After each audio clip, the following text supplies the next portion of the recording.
The Backrooms, the Infinite Labyrinth, Enigmatic Level, the Future. I write to you, my brother, to describe the most strange and peculiar sight I have encountered within the reaches of my earthly life. I have no explanation for what I have seen. I have kept this all to myself for the past few months, but from the day which I first laid eyes on it, I have had dreams, or rather, nightmares. I keep thinking about it. It seeps into my daily life. It haunts me. I can no longer stay silent.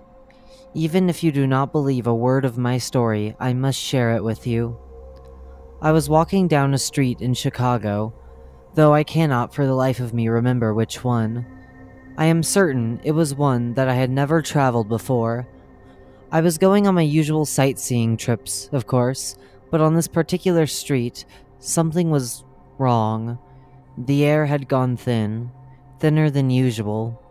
A small storm had begun to set in, and the sky above me turned gray and misty. I could hear the howling of the wind in the distance. I began to turn the other direction.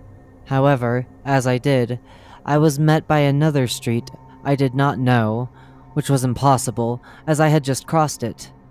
As my bearings were thrown to the winds, I started to panic. I ran down this unfamiliar street, and then down another alleyway, before I was transported to another world. You have asked me what future I want for the world. Across the street, all is empty. The cars are gone. On the ground, things are much worse. To start off with, I could liken it to a city which I reside in, but dreadfully off-kilter, in a way that I cannot yet fully describe. The usual city skyscrapers seem to have grown somehow. They shot past the clouds and seemed to shoot even further into the sky than seemingly possible. Furthermore, they were missing the majority of their windows. Some buildings didn't even seem to have doors.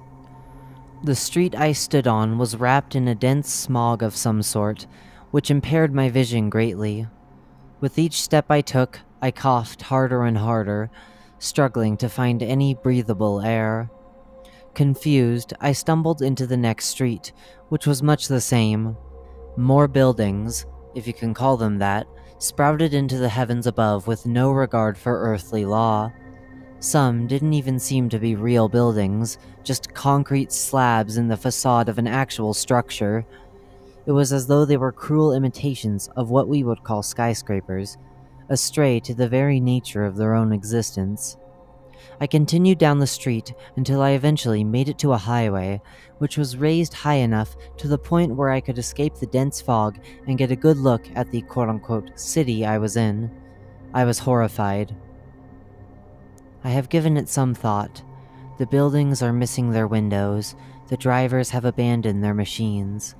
All is covered in a thick mist. There were no cars, no people.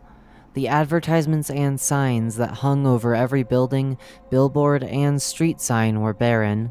The colors were washed out, all in different shades of black and white. It was as though Chicago had entered limbo, or hell. For a while, I sat next to the railing on the highway and waited for something to happen. But all was still.